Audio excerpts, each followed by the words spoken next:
Hello and welcome back to Complexity Unpacked with Professor Gonsalves. We are back again today for our next episode with Constable Peters. We were talking with her at our last episode. We were discussing modern day slavery and her experiences prior to entering the field of policing. Today we're going to talk a little bit more about her experiences in police, her journey there, her decision to go with the RCMP, and hopefully we can highlight some of her experiences that you might find have value. So this is part of our Profiles in Justice segment. It's available on my website at www.ngonsalves.ca.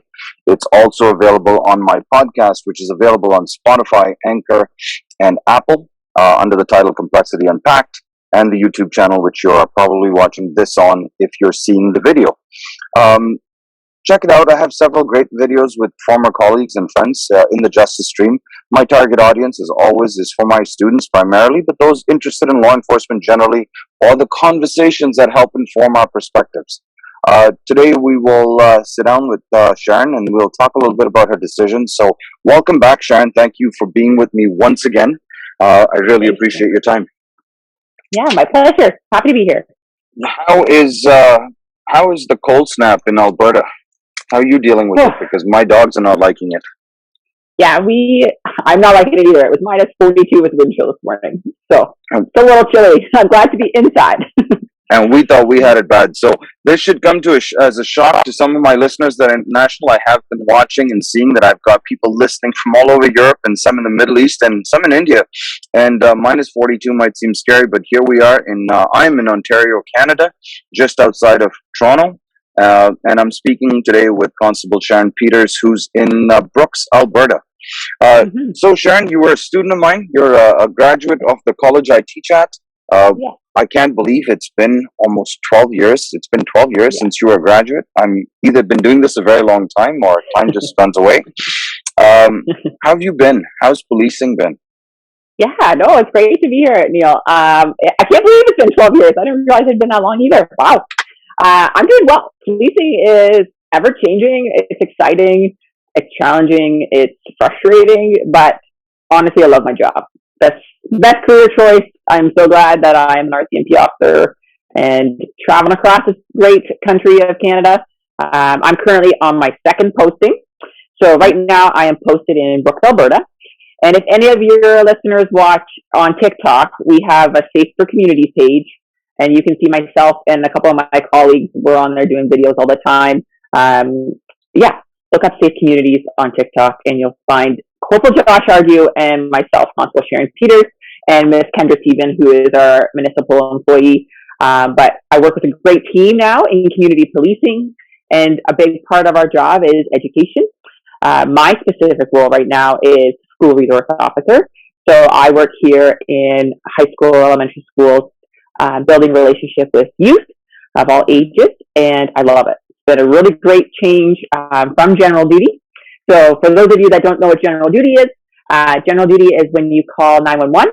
It's the police officer that answers that call. That's going to come to your house or your emergency, wherever it is. That's what I did in my first post. All right. Well, we'll unpack some of that, Sharon, shortly. I'd love to take some credit for your choice to be in policing, but I don't know that that's fair. Tell me, did you always want to be a Mountie? Why the Mounties? Why RCMP? How did you make that decision? I know you've had a full life prior to policing. You're born in Africa. You grew up in Ontario. You went to university in the States, if I recall correctly. Yeah. You came back. You did some more work. You went to graduate school with at the institution I teach at, and then you began a policing career. So, at what point did you realize the RCMP was the place you wanted, or how did you arrive at that? It's a great question, Neil. It was not on my radar, to be quite honest, until I went to South Asia with the International Justice Mission, and at that point, I thought I was going to law school. So when I went overseas, I realized in the casework that I love people. I love dealing with people in whatever capacity. Yes, I can study and do well on stuff, but man, the details of law school is just not my jam. So it was really during that internship. And then when I came back, went to grad school. So I did an undergrad in the States in criminal justice. But part of my feeling was that I didn't know what our Canadian system was like, and I wanted to know a bit more about the differences. So that's actually when I got online and found Durham College and your program and signed up. I was still in India at the time. I actually came back 3 weeks before classes started. And then during my time at Durham College, I got to do the practicum with the RCMP in Bowmanville. And that office specifically worked with human trafficking and human smuggling. I think now the office has since been closed, but really during that practicum with them and working with the police and seeing the other parts that RCMP do is really what drew me in. A big part being that growing up in Ontario, for those of you who aren't from Ontario, we have our own provincial police in Ontario, and every big municipality has their own local police force. So for me, because I've lived in other places, like I'd like adventure. And the idea of like saying, okay, I'm forever going to live in London, Ontario as a police officer was not what I wanted. I liked the part with the RCMP that you get to move around. And I like the international aspect. That's actually a really big piece for me in joining, was that at some point, and I still do, would like to do an international posting with the RCMP. Yeah. So it's for those of you that don't know, especially listeners that are listening outside of Canada, and I know we have some listeners in the United States. So we have we have a provincial system here where most of our local policing is done by our regional municipalities. We have 3 provinces out of the 10 provinces and 3 territories that have a provincial police service. That would be Ontario, Quebec, and Newfoundland. Outside of that, there are service level agreements with the RCMP, that is our federal policing service across Canada, that works in combination with local municipalities and provides service to those areas. So if you're a listener from Ontario, you might not fully understand why Sharon was talking about calls for service, because RCMP have a different function here. But that structure does change from province to province. So just to put some sort of context for listeners that might not know, the RCMP is obviously stationed across the country, and one of the challenges that students discuss often is the possibility of being posted far away from home. So advantages and disadvantages, you must have had to ponder that one. Talk to me a little bit about that. Absolutely. Yeah, for sure. That's a huge one. And even now, it still is. So when I joined, I was very much excited. I was young, in my mid-20s, single, ready for the adventure. Didn't matter to me where I went. I actually got posted to Williams Lake, BC, which, if you look on a map, is like 4,000 kilometers from Ontario. And, I was reflecting today about it. Like when I got on that plane to fly out there after my training in depot, it kind of hit me when I landed, like, okay, like this isn't just going to university and coming home. Like now I'm starting my new life. And like, yeah, it's a lot. I'm not going to lie about that. Everyone struggles. You're learning a new job. You're learning a new community. You're trying to find a place to live. You're doing all the things. But it's part of the adventure. So for me, I saw more advantages than disadvantages. I also wanted to travel more of Canada and experience more outside of Ontario. So that was a big piece. But there are lots of people that join later in life. So I was one of the younger people in my troop. Lots of people were married and had kids already. So for them to uproot families and move, that's quite difficult. Absolutely, that's a disadvantage. But there is something you need to know. Like the RCMP is moving away from you need to move every 2 to 3 years. Your first posting, you're going to sign 1 million times on a dotted line saying you're willing to go anywhere. And you really need to be. So when they tell you in depot, like where your first posting is going to be, shouldn't be a surprise that you may not like it. There's lots of communities that need to be serviced by the RCMP, and it's hard to put experienced members in some of those places. The general feeling is the first post for sure, it's kind of up to the RCMP, and then after that you get a say.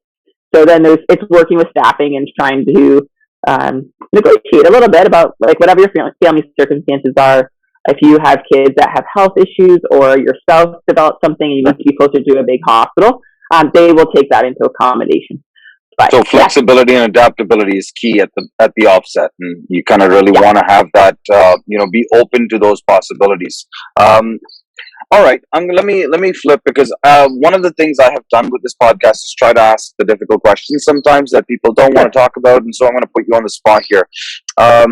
You have now been on the RCMP since 2013, so you're coming up to almost 10 years. we've heard a lot about the RCMP in the news. Some good, some not so good. Some of the things that I was talking about in class not very long ago when I was covering cases was some systemic issues that created challenges for female officers within the service. You were aware of this prior to going in. I'm not sure if you were or not. Talk to me a little bit about your experience, because at some point I am going to make the transition in this interview to women in policing, and you sound happy with the RCMP. So, can you share with us your perspective on those things that we talk about in the news and in classrooms? Absolutely, yeah. I came in with eyes wide open. Like there was already lawsuits and things in the works. So yes, I learned a lot. I read a lot before joining. My dad had his friends ask him, "Why are you going to let her be a police officer? Like the RCMP doesn't have a good reputation." Right. But Neil, like from my experience, I have worked with phenomenal people, and I can only speak on a personal level. I have, at work, I have not been sexually harassed. I have not felt unsafe. I have not had some of these terrible situations that a lot of women have experienced. Right. A lot of those things that you're reading, those are real stories. Right. And my heart breaks for those women. But I can speak to the fact that there are a lot, particularly men, right? Like policing is still predominantly men, right? In my first posting going into Williams Lake, I think there was 4 females there, about 50 members. So there's a pretty good show. Here right now, there is 2 female police officers, and we have about 25-ish at different times. Now, when I first got here, we had almost 8 of us. People just transfer. So that's part of the flux of it. But I have overall had a really positive experience. I've worked for all kinds of bosses. I've had all different kinds of bosses with different styles. But I have been treated with respect and kindness, and I've been given opportunity. But there definitely is those issues that are within the organization. The organization is trying to work at combating them, at making a process. Like for us now to lay a complaint of any kind, it's a lot easier to go through a process. There's internal and external processes. Mind you, everything is stressful. If you're going through a process like that, that's got to be stressful. But I've also worked in slightly larger detachments. So there are lots of detachments that are 4 people. You have a corporal and 3 constables, or slightly bigger than that. So for me, like just thinking about it, I'm like, if something was going on here, like I have different people to go to. Where if you're in more of a secluded northern posting, you're kind of at that disadvantage, right? So So I want to be clear here. I'm not alluding to any sort of or trying to give any impression that everybody's experience is the same. So I want to be clear. I'm not trying to bias the conversation, and that's why I ask these questions. I think it's important to go in with informed consent. Know what you're doing, know what you're go in with eyes wide open, which is not to say that every policing organization is the same or everyone's experience is the same. And that is not to take away from those that have had negative experiences. And I don't mean just women, anyone who feels marginalized in any way. The demographics of policing, I'm more familiar with the statistics in Ontario, but as a general rule of thumb across this country, we have gone from about 4 or 5% in the 80s to around 22% female participation. Minority participation is also low, but it's in those slow changes that the culture changes and it shifts. And I think the message is that I try to push whenever I have these conversations is that these aren't women's issues; these are everyone's issues. And men need to be involved. We need to have the discussions, and we need to have them openly. And that's part of growing and shifting culture. So, I just wanted to put that out there because I was just talking about that in class the other day, and it was a statement about these are the cases, this is the allegations, this is the process, and always the hope is that positive change comes from things like that. So, I'm glad to hear you're having a good experience. Tell me a little bit about. So, you went from your first posting was in British Columbia, and now you're in Alberta. But I want to backtrack a little bit. Talk to me a little bit about, give my student listeners anyways, a sense of what depot is like. Tell me what you can tell me. Anyways. So depot is our training facility in Regina, Saskatchewan, and that is where all our RCMP members go to be trained as an officer. So while you're there... I'm sorry, Sharon, I got to interrupt. I just want to be clear. So, for those of you that are listening from outside Ontario and not familiar with the policing structure, our federal police have a primary location where officers go to train. That is their baseline constable training that they get before they're deployed.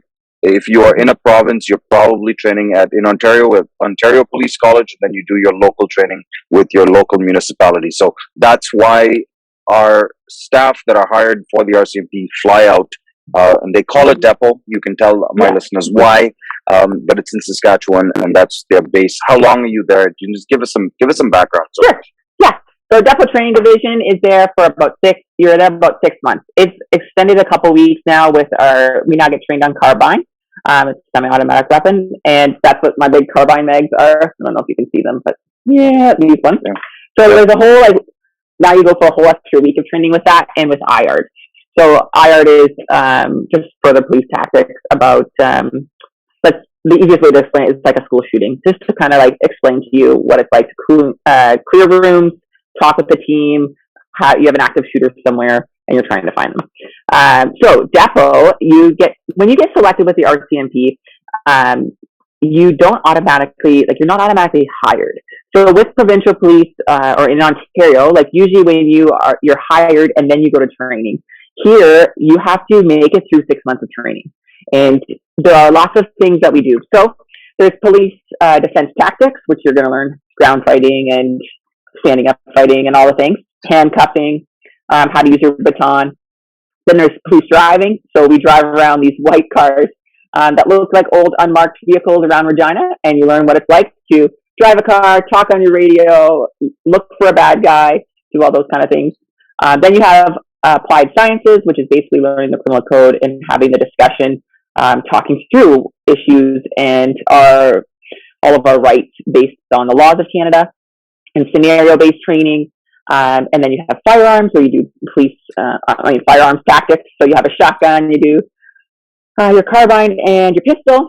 And then I'm trying to think if I missed anything else. But those are kind of the different things that we cover off. And so when you go to Depot, you're selected to be in a troop. And so a troop consists usually of 32 people. It's a maximum of 32 people. It's like your group the whole time during training. So when I went, there was only 26 of us. It was a slow year in 2013 for RCMP recruiting. And in the end, we graduated 19. So different people quit for different reasons. Some got injured. Some decided it wasn't for them. Depot is definitely there's also a physical fitness component. It's definitely a stressful environment, but that's because giving about policing, especially in the last couple of years, we've all seen what policing looks like. It's stressful. Right. You're thrown into all kinds of scenarios, and you have to be able to handle people screaming at you and swearing at you and calling you all the things, and still keep a calm, level head, right? So the purpose of Depot is to kind of see, how do you do under stress, right? It's one thing to be in a classroom, it's another thing to be under fire. For sure.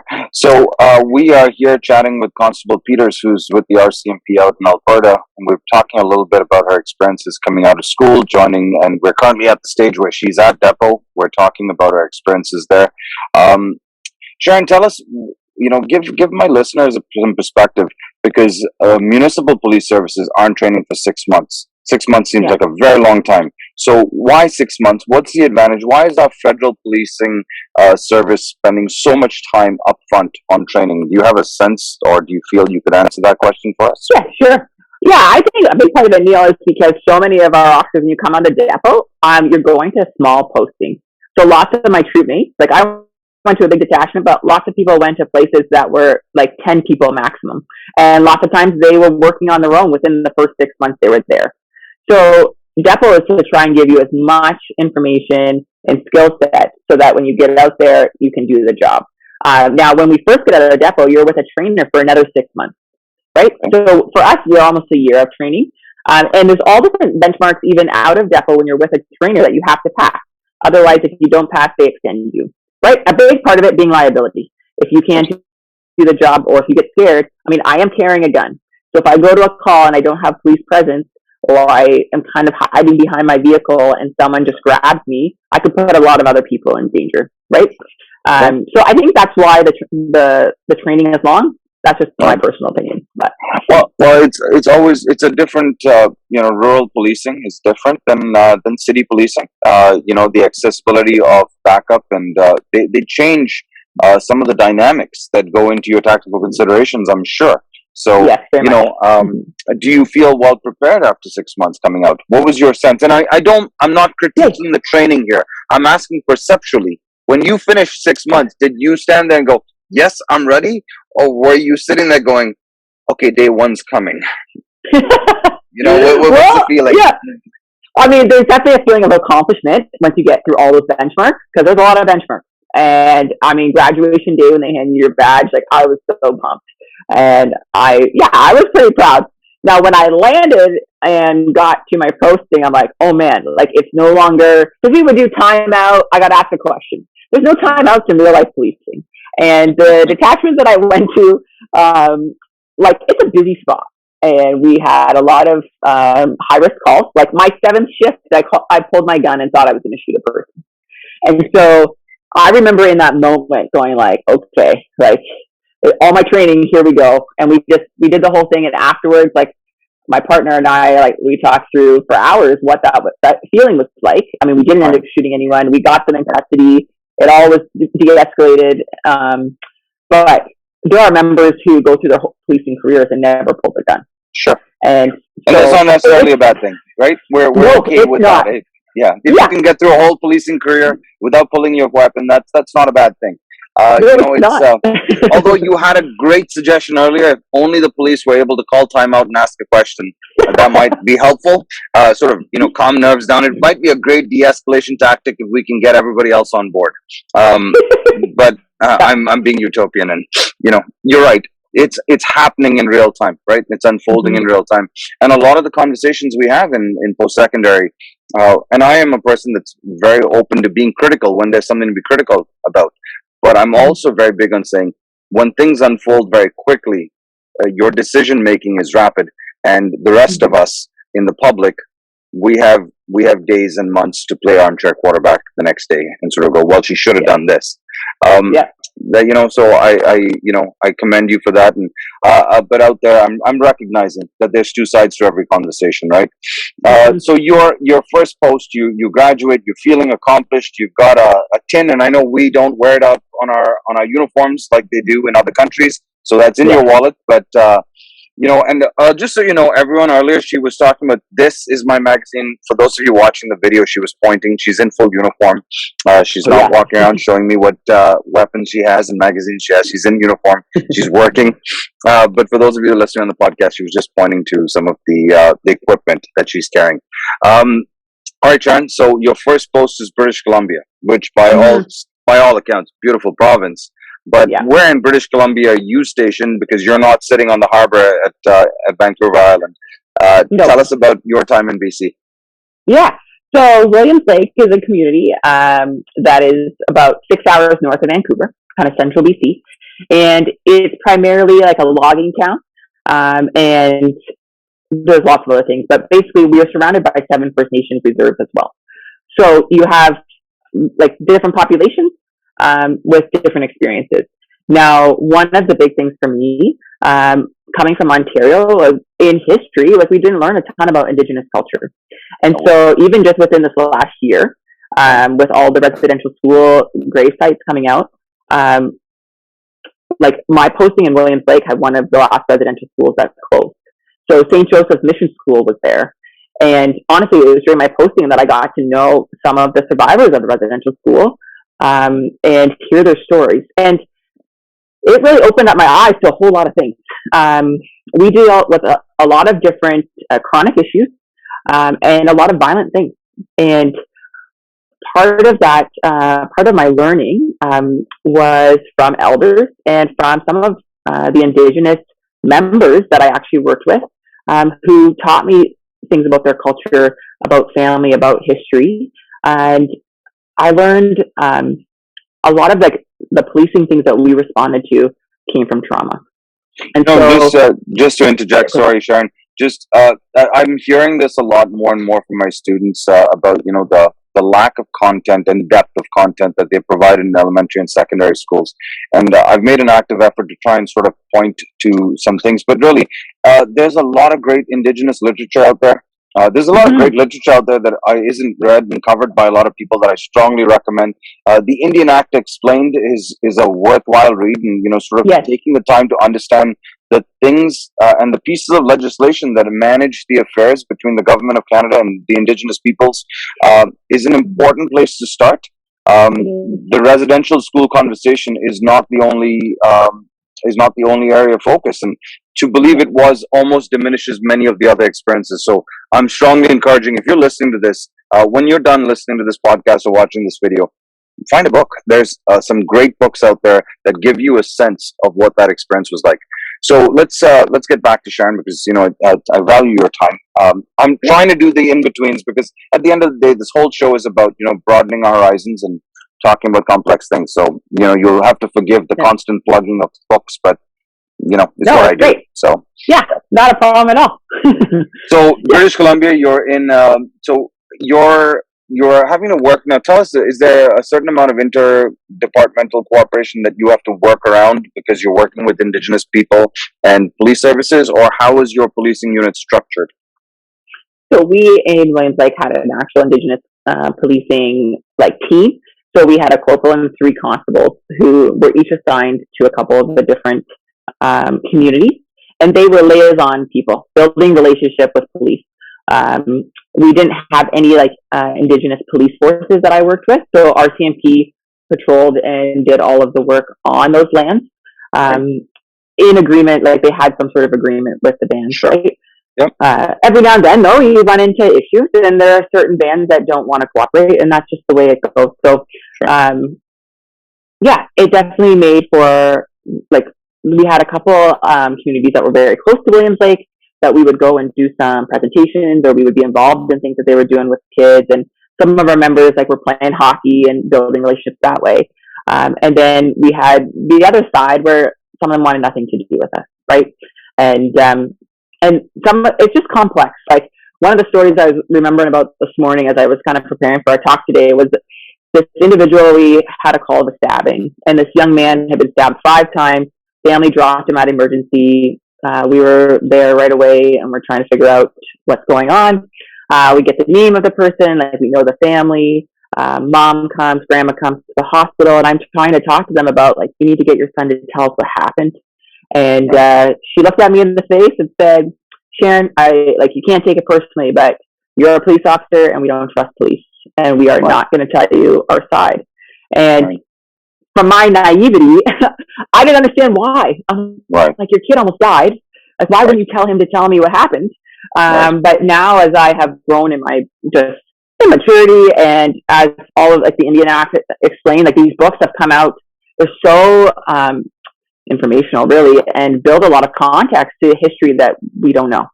For her in particular, she just said to me, my mom taught me not to ever trust you. I've taught my kids not to trust you. It's just the uniform. We don't trust the uniform. And I said to her, I'm really sorry to hear that. What can we do to change it? And she said, she just looked at me and she's like, I don't know. But she had no interest at that moment, right? But I mean, that's just one person who we dealt with the family multiple times, and that was a sad part for me, because to see that part, that unwillingness to try and change the rule. But then there's the other side, and we had an Indigenous basketball tournament on a weekend with teams from all across BC that came, and these kids were phenomenal. And to watch them play ball and watch them just high five and help each other and opposing teammates, it was pretty cool. I don't know. It was a neat moment for me as a police officer to be in that environment where kids were they had goals and they wanted to go to university, and they're working to scholarship, because some of our most notorious criminals at the time were teenagers on the opposite side of the spectrum, right? And so there's a lot to say about where what your parents do and where you come from, and the resilient spirit of yourself. But there's also something there. I would definitely say the struggles in the policing world that we dealt with a lot come from all kinds of issues that, unless they deal with. And I mean, we know that there's sociologically a lot of reasons that influence people's lived experiences. When you're on the road and not doing the job, you're dealing with what's in front of you, not necessarily how we got there. Would that be a fair characterization? Yes, that's great. Yeah. Yeah. But all the same, if you're entering knowledge, it's still powerful because it helps with empathy and understanding, and it helps with understanding perspectives, right? And so while you also have to live through institutional history, your uniform represents something that might transcend you as a person. Having an awareness is part of the sort of moving forward stage, right? Would that be? Yeah. All right. So you're in British Columbia for a little while. And I keep doing this on interviews. I keep going on and on because I'm so happy to talk to people about policing. And without taking a biased approach, I'm trying not to necessarily make this a rise the police and that's all we need to say, or just crap on them all the time, because neither one of those are really productive solutions. So you were in BC for a little while. I'm going to have to cut some of these segments. You then how do you end up in Alberta? What's that transition about? Yeah. So I did 5 years, and then we were starting to think, wanted to be a little bit closer to family. And so we moved, our decision was to kind of move closer to my ex's family. And during that time, Alberta, a friend of mine moved to Alberta. She sent me the priority posting list. And so we looked at them, and Brooks was a place that we're like, you know what? It's right off Highway 1. Not too far from Calgary, not too far from Medicine Hat, both bigger centers, and it's a great spot. So I applied to be a school resource officer, and then basically go through our staffing, and there's different people above me that make decisions. Sure. And then it got approved, and so we moved here in 2018. Okay, so you had some agency. You chose, you found the posting, you chose the posting. You weren't just reassigned there. So, people do get a sense that there's opportunities that you can sort of take advantage of if that works well for your life. Is that fair? Absolutely. Yeah. All right. So you're now in Brooks, Alberta. You're a community school, the title was School Community Resource Officer? Yeah, that's I think is that close? School resource close officer, enough? Yeah, School Resource Officer. We were in our prelim interview a few months ago, because it's taken us a little while to get this on the video. You were telling me about some great experiences, and you said you've really enjoyed the work and you've enjoyed working with students. So can you share with me your experiences there? Tell me what you like about what you're doing. Okay, so now I've gone from working shift work. So before I was working, 12-hour shifts, 2 days, 2 nights. So now I work Monday to Friday, 8 to 4. I get to interact with kids of all ages. So right from when they're in kindergarten, sometimes I go and read stories, and they just think you're so cool. Right up until grade 12, where kids may not love police anymore, or they have a different idea. But one of the coolest parts has just been building relationships with youth and coming alongside them when maybe they've made a wrong turn or made a poor decision, and giving them an opportunity to learn some life skills, right? I don't always have to charge kids. It totally depends on what is happening. But my big philosophy is, this is my first time I'm dealing with you, and you can admit to me what you did wrong. You can take some ownership. Like, we're going to teach kids accountability in a culture that's kind of going away from it. But that's my big thing. I want to teach them accountability. And if there's some community service or some way to make things better, I want them to tell me what they think is a fair option. And that's been really cool to see. So, yeah. So let me give you a harder question then. There's some discussion widely out there that is the place for a police officer in a school, is that an appropriate place? Because you're having young people having potentially negative interactions with law enforcement early on. Does that shape and change their views? What do you say to people that say, really, do we need police officers in our schools? What would you say to that? For me personally, absolutely. I didn't grow up in a school that had a school resource officer. So the first time I ever dealt with one, I believe, was like when my friend got pulled over. For me here in Brooks is a really multicultural community. And we have a ton of people that come from all over the world to work. And so most of them come from countries that don't have a familiar relationship with police or a friendly relationship, right? So a big part of my role is to get students to trust police, to not be scared of us. And so that we are someone in the community that when they see us, they come and ask for help rather than hide, right? So we're trying to move away from this. So are you trying to share with my listeners that perhaps some of the predominant views of the police officer enforcing standards in a school Yeah. is rather myopic and not covering the whole range of things you do there? Yeah, 100%. Yeah. Okay. Weird. Yeah. I'm not there to like enforce law. I'm there to keep kids safe. There Okay. you go. There you go. Because it's often discussed along the same lines of now we got metal detectors in schools, in some U.S. schools and some city schools, and now we got cops in there, and there's more than that. The conversation is slightly wider than that, right? And so, what are the positive sides of interacting in a multicultural community? Because let's be honest, not everyone's global experience with policing is positive, and in a lot of cases, in a lot of places, rightfully so. So, how do we bridge those gaps in a multicultural sort of environment? Honestly, it takes time, and it takes face-to-face interaction, and it takes sometimes it's like when they do get in trouble and realizing I don't introduce myself as Constable Peters very often. It's Sharon. Like, I try to get on a first name basis with kids so that just to try and bring them back down, right? Like, I'm just another human being doing a job. And one of the things with high school especially is I go into the legal studies classes and we hammer out issues and we talk about the hard things. And I try and share with them my experience as a police officer and what it's like. And I also ask them what their concerns are. And we discuss things like in Brooks. Oh, you had a negative interaction with somebody on the weekend. Tell me what happened. So I'm just another person now. Like, what we're trying to do here in Brooks anyways is just to have another safe adult that they can come to. If things are hard at home, if they're unsafe at home, I've had counselors call me and ask me to come to their office to speak with a student. So almost like a resource in the community who's an officer. I think that was covered in your title, right? Yeah, fair enough. Hopefully that makes a difference. I mean, I don't know where I stand on the first name thing. I think we've become a little informal in society. I'm a little old fashioned, but I don't know. Maybe my views on that subject are a little dated. Too much familiarity, not always a great thing in my mind, but that's my personal bias. So, I'll separate that out for a second. Do you miss being on the road? Is there any part of the shift work and the road, the work you did before that you miss? Oh, I think at times, I can miss some of the adventure that they're doing. I have my radio. I mean, it's turned off right now, so we don't get interrupted. But during the day, if stuff's going south on the road, I often go to a call with members to help.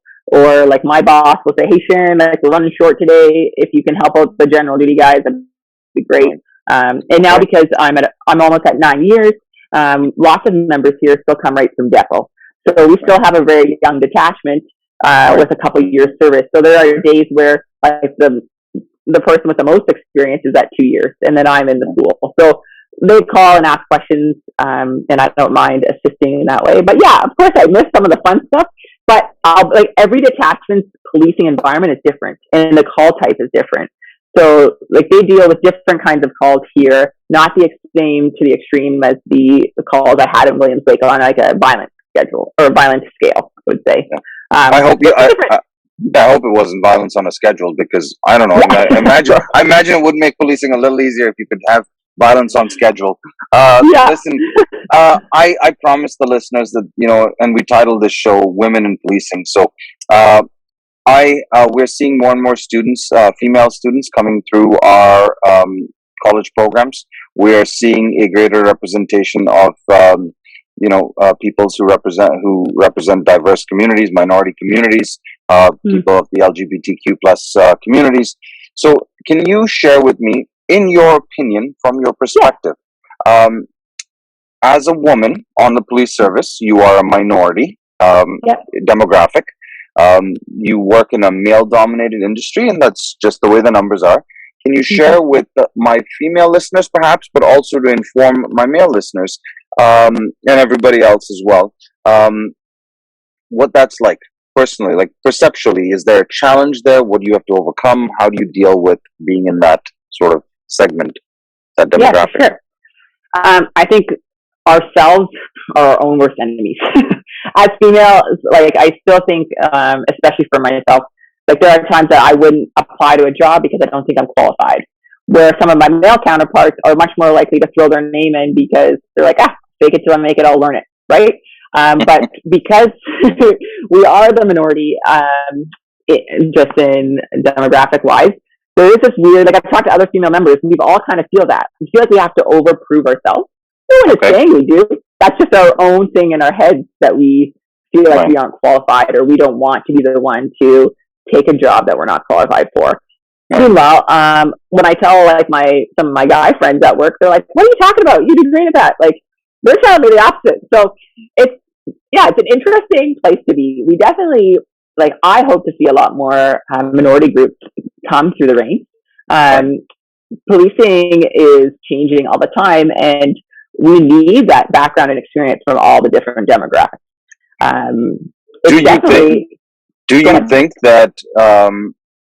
you think it's a useful goal to have a completely representational police service? I.e., like what's our Canadian population? Say 51% women. Pretty close. We have somewhere in the vicinity of 16% minority population. Like, are you looking? Do you think it's an ideal goal? Is it a realistic goal to have actual population representation? I don't think so. I don't think it is realistic. Tell me why. I think the biggest thing, one of the things for me, I have a son. Before I had him, I was very career-minded, and like I just wanted to work and do my dreams. And when I had my son, my life and my focus changed. And that's where lots of women in policing are in high positions and doing great things. But for me, in these next few years, like I really want to focus on being a mom and being present with my kiddo. So that's also partly why right now for me, like Monday to Friday, 8 to 4 is a perfect schedule, because I can take him to daycare and next year he starts school. Like we can do all the things, and I'm not missing out on his life. Now, mind you, lots of people have good partner balance, and they're able to do all those things, and their partners are able to assist with childcare. I'm currently a single mom, so it's a difficult one. So it kind of depends on where you are in life. One of the cool things with RCMP, though, I will say for women out there that want to be a police officer, I mean, the benefits as far as like your maternity leave, like I was paid 93% of my wage for the year I was off. It is the best thing in any police force. Like I once talked to a recruiter from Calgary, and he said, if you're going to have any more kids, stay with the RCMP because we only pay you 50% while you're off. But they encourage family. They do. Like that's part of one of the benefits of policing. But our brains change too, right? Like I went from being super like career focused and driven. And while I still have ideas, now my kiddo is kind of my focus. And so I work to live more than live to work, I guess. But everybody's different. Right, but these gender issues, they're complicated ones, right? And in that, from a sociological level, we can sit and discuss the double shift, and we can discuss all of the factors that influence our lived experience. Some of it, though, is part and parcel of a culture and tradition. We do see disproportionate female representation in some fields over others. That seems to be a trend that you can't wave your finger at and change overnight. But perhaps there are some women listening to this that might take offense to what you said, because perhaps they're hearing that being a mother removes your focus from policing, but you're still on the job, and that's taking away from perhaps women that make a different choice. There's something for everybody. Is that what you're really getting at? Yeah, there is. That's what I mean. I guess I'm getting at the fact that there's flexibility in policing. So, like, there's so many different avenues. There's so many jobs that you wouldn't even know that are necessarily police focused. Like, I totally hear what you're saying, and I hope I didn't offend any women. Like, there is a ton of cool stuff you can do, and it just depends on where you are in your stage of life, right? Sure. We can debate that all day, but but I think the point I'm sort of trying to highlight or get at or get in a position on is people are different and people have different life circumstances, and there is an opportunity, and I'm trying to prevent people from, at least my students, those in my sphere of influence, from shutting down a door to themselves without looking at all the possibilities, because you might choose never to have kids, and that's a perfectly viable choice. And if you do that, you might want to do certain types of work, and that's a perfectly viable choice for you. But you don't need to limit yourself in policing, is what I'm hearing you say. 100%. You have aspirations to have a family, and there are stages, and early. I think you have, it's not just women. I said, you might find those that are offended by your comment, but I mean, equally, we've heard a more sexist argument made that, men belong in this job because we're not distracted.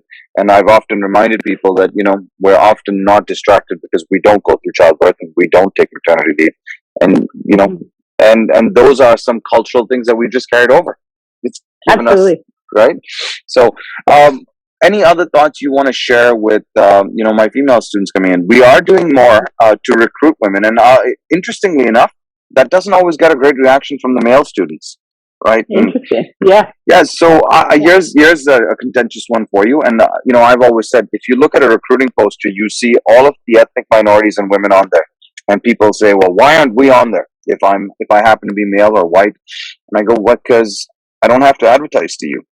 Yeah. You're going to apply anyways. It's not that you don't have a space, it's that I don't have to put my marketing dollars on recruiting you. Today we're seeing a lot of women's symposiums for students. We're doing women in policing events.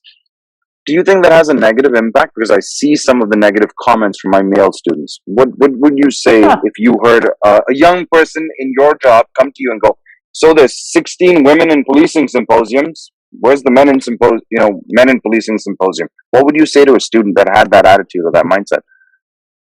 Well, that's a really good question because I'm planning a women in policing symposium. So here we go. What would I say to them? I mean, I would say, if you're having a hard time already with the fact that I want to recruit more women, then maybe we need to think about what you think your job actually is. And if you're going into a mindset thinking that women don't belong in the police force, well, I'm sorry, but that is not the case. Every gender, everyone has a place in policing. I have worked with people from all backgrounds, and some of the best are the ones that communication skills, right? Like you learned how to verbal judo. That individual student, I might kind of laugh a little bit, to be honest, and then ask them, well, like, why do you feel so strongly that way? Like, that you can be a police officer. No one's ever told you can't. Women for a long time were told they weren't allowed. And so we want, especially here, so for me, specifically here in Brooks, we are doing one specifically with our high school kids. We're going to target 16 to 24. And because I want females from different backgrounds to know that it's an option for them. Lots of them, even when we talk about it in legal studies, they say to me, well, like my parents, there's no way they'd let me be a police officer, right? So we're trying to break down some stereotypes that people grow up with and biases and whatnot. And also, like I spoke to a student last week who, we discussed different ways she could talk with her parents about applying to the RCMP and what that means. Some people are just scared, right? But that individual young man, I would take me back a little bit, to be honest. And then I just say, well, you're welcome to attend if you really want to, but like there's a lot of information out there. You've always known you can apply. I can get you set up with a male police officer. He'd happily take you on a ride along. Like we'll get you set up. Just let me know. So it's funny. It wasn't a hypothetical question, right? I've been asked that question many times. I've been at career events where I've had people ask me questions like, "Why do you focus on this? And why are you focusing on that?" My answer, I usually come back to a marketing answer. For me, it's the most logical answer. I'm like, look at the statistics. The statistics will tell you that we're not having trouble hiring from certain segments. So you're not going to spend your marketing dollars and recruiting dollars because they're coming anyways. I think, I've made the point. The average age, I don't know what it is for the RCMP, but in Ontario, a municipal police officer coming out of Elmer, Ontario, OPC, Ontario Police College. I keep using these terms and forgetting we have people that are not in Ontario. The average age is 27, right? Okay. And so I don't know how that compares against the RCMP. Do you know what your stats on average starting ages? I don't know what average starting is, but I mean, in my troop when I went through, the youngest was 18, the oldest was 46. And I would say I was on the younger side, and most of the people in my troop were in their 30s. So let me ask you this, at the risk of, I'm going to ask a question now, and I'm going to be, somebody's going to think I'm an ageist. But given the day and age in the society, how challenging is it for an 18-year-old to be a police officer? We have an aging population in this country, so an 18-year-old is well off the average. You're dealing in policing with complex problems. What age and life experience, is there really an age and life experience at which you're better equipped? But Really, how challenging is this at 18? I would say, like, for me, I joined at 26, and even then I was like, whew, like, there is a lot to learn. Yeah, at 18, like, I would ask the 18-year-old who wants to apply, have you ever lived on your own? Do you know how to pay a bill? What kind of things have you experienced in your life? Some 18-year-olds have gone through a lot. They haven't lived at home for years, and they've had to be, like, kind of their own guide through things. But to, like, think about the fact, like, have you ever seen a dead body besides being at a funeral? Right. And how are you going to react in that moment? And how are you going to, one, do your policing job, and then two, counsel a family who may just be coming home or may have just found someone deceased, right? Like, it's difficult. It doesn't matter what age you are to do those things. Right. And let's be real, that I think that's a challenge at any age, because the vast majority of people haven't seen dead bodies, right? And the vast majority of people they've seen them after, they have been well taken care of by an undertaker. So that is not a common experience, but I mean, I think we are seeing, statistically speaking, children are remaining in a stage of childhood in longer than 18, socially speaking. They're living at home longer. And while that's not, I understand the factors around housing and everything else, it does have an impact on your ability to relate to people if you have come straight from your parents' home to a life in policing, I would imagine. It is, yes. Yeah, we notice a huge difference. Like, I've noticed just in the past few years, dealing with lots of different cadets who've come from all different walks of life. Those who've had any kind of career before or done something else, like, other than school too, like people that may have gone and worked in the service industry for a period of time, moved somewhere else, lived on their own for a bit. They're able to think a little bit more critically in situations. Like, there are definitely going to be times for sure, like someone right out of university or high school, like you get thrown in somewhere and maybe you are quick thinking on your feet. But there's something to be said about gaining life experience. And that comes from volunteering, that comes from working without pay. It's interesting to hear at times different things that people talk about. And then you find out a little bit more about where they came from and how they got to where they are. Those that are, like, lived with mom and dad right up until going to training, they definitely struggle when they're posted at their first post because they are living on their own, right? So, Sharon, let me argue back with you, because I have students that will tell me all the time, it's all well and good for people with resource to go out and work for free. I can't afford that. And so my resume is not full of internships, and they're not full of volunteer experiences because I had to work. And, my peers in the class have filled their resumes but have never worked. So it's a fine balance, surely, between trying to find, what would you say to those students if they're coming to talk to you? Yeah, the ones that have worked hard. But I've been unable to, do more because they're required to earn a paycheck. Yeah. I would say, first of all, the fact that you've held a steady job and you show up every day, that matters. The way that you treat the people that you work with matters. The way that you talk to people that are rude to you, if you're in customer service, that all matters. That all builds character. It all builds life skills. And so, if you're coming from an environment, especially in Ontario with the pricing, or Vancouver, I understand why people are living at home. I totally get that dynamic. But there is something to be said, definitely, about taking your experience, like wherever you work, like how do you treat going to work? Do you sleep in? Do you miss a shift? Like, do you call and text last minute saying you're sick and now you leave your coworkers stranded for the day? Those little things, while maybe working in a corporate job, may not like cause your coworker to be really out to lunch for the rest of the day. In a policing world, if you're working with two people and one person calls in sick last minute, well, now you've left that person by themselves for potentially like dangerous shift, right? So there's just like, I think whatever your life experience is, as long as that you can really talk to core values.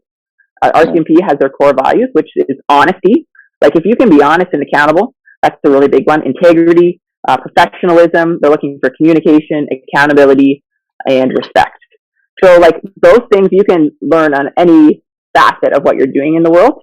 So don't write yourself off if you're not able to be volunteering. Absolutely. You can explain that in an interview. It's just showing like, well, if my coworker, like say so-and-so had surgery, like I'm going to cook dinner and take it to them. Like, how am I serving people that I'm in contact with every day? How do I go above and beyond with my boss? That's all relevant information. So, So it's obviously you and I could probably sit and discuss this until the cows come home. But Yeah. I don't know if that's an expression anyone uses anymore. But I'm dating again. I'm dating myself. Um, you're out there. You're interacting with youth. You're talking to youth. I'm doing the same. I've made a point, and tell me if I'm biased or you can add value. So you are a bad example, and I always say that. You're a bad Right. example. No, no, no. Hear me out. Let me finish the thought. Because not everyone can do everything you have done in your life, and you've done a lot, which doesn't Yeah. mean that other people are not good candidates. They just have different experiences. So Yeah. sometimes we hold up the exemplar and we go, so here's a woman who has been to the States for education. She's been in Canada. She's traveled to India. She's worked with slaves, and that can really cause some other people to go, well, I haven't done any of that. And I'm trying to get at, there's some fundamental things like you're talking about life experiences. Those are great if you can do them, but if you Yeah. can't do them, right? There's other things that you should be working on. What would Yeah. you say they should? Absolutely. So how do they? You listed off all the things that police look for, and those are some of the core competencies. But how do they Yeah. demonstrate that? And is that part of their regular everyday life, living consistently? What would you say is the value of being consistent in character, for example? It's huge. It is honestly the hugest thing, Neil. Even in depot, that's one of the biggest things they're trying to weed out. They want to know who are the people that can take responsibility for their actions. Who's going to lie to me? Because if you lie in training, if you're lying about little things like you're saying, "Oh, I worked out 5 days this week," but you actually worked out one, well, what else are you going to lie about, right? Mhm. So yeah, those are like really core competencies that really, if you can be a person of your word and Right. someone who anyone is going to say, oh yeah, that person stands by what they say and what they do, or their work Right. ethic is phenomenal, or whatever it is. Right. Like stand true to that. That's huge. So now I'm going to go to the other side. So this is why you're a great example, because I just invited you on my show and then took a shot at you. This you are educated, you're well traveled, and I am often having this debate with my students these days. I'm like, I want policing and law enforcement to not be anti-intellectual. We need to stop saying I don't need that book stuff, because the book stuff actually adds value, it adds perspective, and I keep trying to make the point that you're always going to get criticism for law enforcement, but we need to articulate, we need to accept criticism when it's realistic in our community, but equally we have to be able to articulate rationally a position so that nobody else is filling in the blanks for us. What would you say about the importance of education in your life journey towards policing? Do you need this book stuff?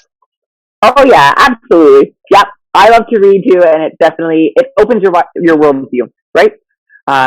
It also just gives context to scenarios that you may have never been experienced or exposed to before. Like I'm thinking about going back for my master's, and for me, like that's really changed. Like, what would I go back for at this point in my career? After I've only been in 8.5 years, but I'm thinking about like psychology and counseling for RCMP officers. And what does that look like? Like, there's a huge need. Mental health is a big thing that has been stigmatized for a long time. But the amount of stuff that you see, most human beings aren't created to see that kind of thing in their lifetime, in the evil and whatnot. And so for me, like, I just want to learn, like, why does my brain work the way it does? Why am I reacting this way? Like, why do behaviors do this or that? And so stuff I read right now, that's what that is geared towards. But absolutely, in all facets. I mean, at the end of the day, the RCMP is a large business corporation, right? And so by the time you go through the ranks and you promote, you're more managing people than actually dealing with like law and criminal activities per se, right? So there's lots of learning to be done at all times, and there's a lot of places like that's where you see kind of people kind of like start to separate a little bit. Those that want to learn more and grow, continue education, and do the things to promote. I mean, there's lots of people that don't, and their skill sets are a little different. But for me personally, education is key. On lifelong learning is a good thing. It gives you a platform. I will leave it at there's a quote from a friend of mine who is a long-standing chief. He's retired now in Ontario. And I think you would have known him while you were at school, but I don't remember. I won't mention his name in case he doesn't want me to. But he once said to me while we were sitting over a coffee, And he said, I know cops with 30 years experience, and then I know other cops with 1 year of experience 30 times over. They haven't grown. Yeah. And, that's a choice you make. And, I've sort of kept trying to push this conversation around, let's be informed, let's be articulate, let's express ourselves with, fact. Because at the end of the day, there is a lot of opinions out there about law enforcement, but generally it's a small segment that give the larger majority a terrible name. And I think that the larger majority need to speak up and speak often and speak articulately, and not just say, well, because I'm a cop. And that's a terrible answer. That's a terrible, it's not a good argument. All right, Sharon, I've taken up a lot of your time. I'm going to wrap it up here, but I'm going to give you the last word. What advice would you give to my students that are presently in post-secondary, aspiring to be police officers? What advice would you give them? Perhaps something we haven't covered that you would leave them with. Yeah. My advice would be figure out your why. Why you want to be a police officer? What has inspired you? Like that intrinsic value we talked about earlier. It will push you through the really hard days. Policing is one of the ever-changing, most exciting careers, and also one of the most frustrating. And like you said, one wrong move, and your reputation can be completely garnished, right? Like, so at the end of the day, figure out why you want to be a police officer, figure out what your purpose is going to be, and know that there are so many niches. So if you have a specific skill set, or if you have a specific goal, policing needs it in all things. Like, you just look, even after the last 10 years, like since I was in your class, Neil, now you're doing this stuff online, and with podcasts and all this kind of thing, right? So policing itself, like the internet is really an untouched world right now in policing. Like, we are just starting to kind of grasp that side of things. But it's the generation that's coming up now that has grown up with the internet that really knows how to navigate and fight crime there too. So really, it's find your why. Make sure that you stay true to yourself and that you have an anchor and some good work-life balance. You got to keep yourself healthy. One of my friends, he says it's a career, not a crusade. So in the first few years, when you're on the job, you're really excited and you want to work all the time. And it doesn't take long for you to be burnt out or frustrated about the system or about the court system because it doesn't go the way you think you want to. And you need to take some time aside and get yourself grounded again. So do what you can to keep yourself healthy, and join us. It's a fun and rewarding career, but it's definitely a difficult one at times. But honestly, I can't imagine doing anything else. And we need some good, solid human beings who are truth tellers. Please be truthful and think before you speak and be kind. Because honestly, it's anti-bullying day today, but kindness is changing the face of policing. And we're really seeing ourselves going into more of a role of community engagement and communicators. We call it verbal judo artists. Okay, got to be a verbal judo artist because de-escalation with verbal skills is probably the best way that you're not going to get into a fight. So, all right. So I think Sharon's saying manage the things that are in your control and don't burn yourself out on things that are not in your control. And that was I really reduced your answer there, but a lot of key points there. Sharon, if you want to send me some of those links to social media accounts you were referencing earlier, you were telling my students, I'll put that in the description of this video as well as in the description of the podcast. So if you're looking at the full description of the podcast, you should see Sharon's links in there. Sharon, thank you very much for being on Complexity Unpacked, where we're trying to have conversations that are open and honest, and we're trying to put a face behind the badge and a face behind the vest. And I appreciate your time very much. I hope you'll come back and talk to me about something else again. Sure, love to. Thanks so much for having me, Neil. All right, everyone. So that was Sharon Forbes, Constable for. I'm sorry, that was old. That's okay. That's okay. Constable Peters, Constable Peters, out in Alberta, and she's with the RCMP. I'm sure she would like you to take a look at the RCMP and consider them a viable option for your policing choices. Or if you found that this podcast tells you maybe policing is not for you, then spend a little bit more time reading and figuring it out. Find your why. That was her message. Listen to my previous episode with her that I did. It was a great episode. We were talking about modern slavery in a modern context. And this was a segment talking about her journey into policing. So once again, I appreciate your support. Thank you. Make sure you follow me on Instagram at Professor Gonsalves, hashtag Canine Professor, all things related to my love of dogs. And, stay tuned for new episodes. Thank you and have a good one.